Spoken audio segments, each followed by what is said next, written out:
So jalapenos, poblanos, the dark so you get skin. it nice, rich, but not too spicy, and then the this tangy funny little thing tomatillas. that people are afraid to buy, by the way, because they don't have a clue. Well, I mean, what do you this do with is. that, right? Yeah, you peel it, and then you make salsa. And then you make salsa. They're actually quite sticky, so when you're peeling a lot, you may have to rinse them or wash your hands off, but it's really not a big deal, and then you can roast these. But the first thing that you want to do for these enchiladas is poach some chicken. So we have two bone-in, skin-on chicken breasts. You just get a lot more flavor if you do it on the bone, and the skin so sort of poach protects them in it water a little. to cover. Water, a quarter of an onion, a clove of garlic, and just a little bit of salt. And I love poached chicken. So you have to be really careful when you're poaching chicken. You know this, that you want to make sure that it doesn't overcook. So you cover it with cold water, bring it up to a boil, reduce to a simmer, and it should take about 18 minutes or so, but very, very carefully, and then remove it and let it cool, and then you have this beautiful poached chicken that's perfectly cooked.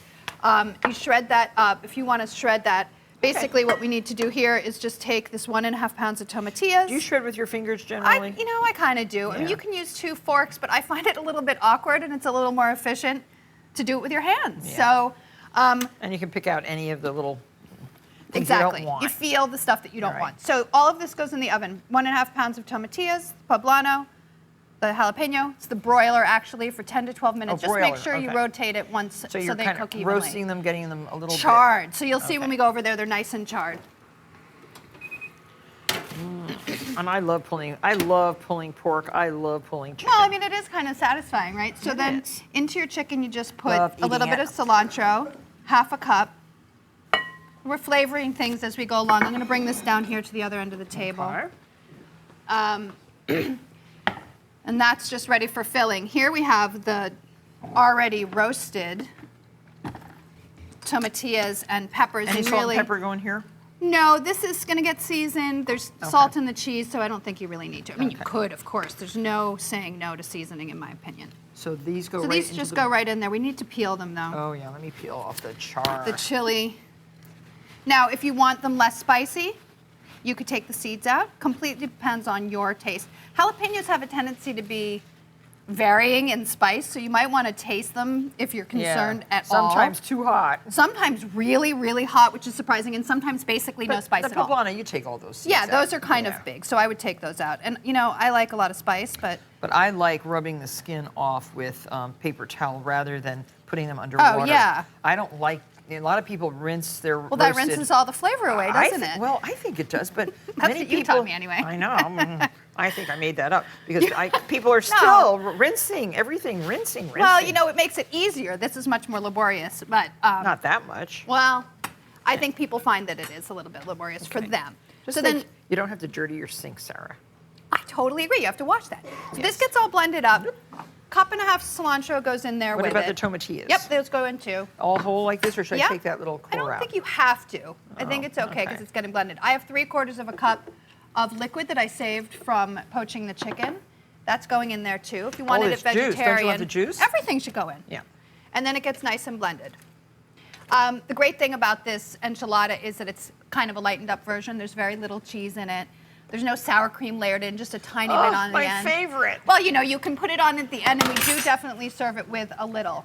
What I'm doing here is just making these tortillas a little bit more pliable by heating them in a pan, a few seconds per tortilla. And, when they're cold, they're really stiff, and when they're warm, they're nice and pliable. And just do this by my fingers? So a little bit of chicken, a little bit of that cheese, about 2 tablespoons. Oh, wait, you know what I forgot to tell you? No, what? Sorry. You're supposed to dip these in the sauce. In the sauce. Salsa. Well, where's the salsa? It's right here. We're making it. We didn't make it yet. All right. My fault. Now it's made. Okay, we're going to have one without. One without. That's okay. Here. I'm just too into heating the tortillas.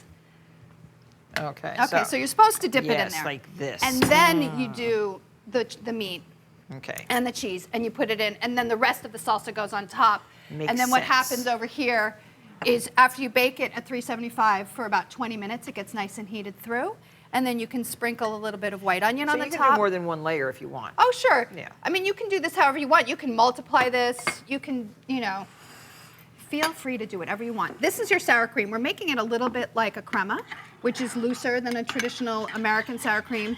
So we're thinning it with the sour cream with a little bit of water. If you have access to crema, just go ahead and use that. So here it is, nice and done and delicious, heated through. You could hold this in the refrigerator for a little while, but not too long because it might get a little bit soggy. No, with the sauce I don't on want it. any onions on mine. Yeah, you know what? I don't like raw onion that much either, but it's up to you. You could also put a little more fresh cilantro on here if you want. I want more salsa. The salt. Oh. If you were making salsa and you wanted to make it vegetarian and use it as a dip, use water instead of the chicken broth. But I'll tell you, your family will love this. It is really, really tasty.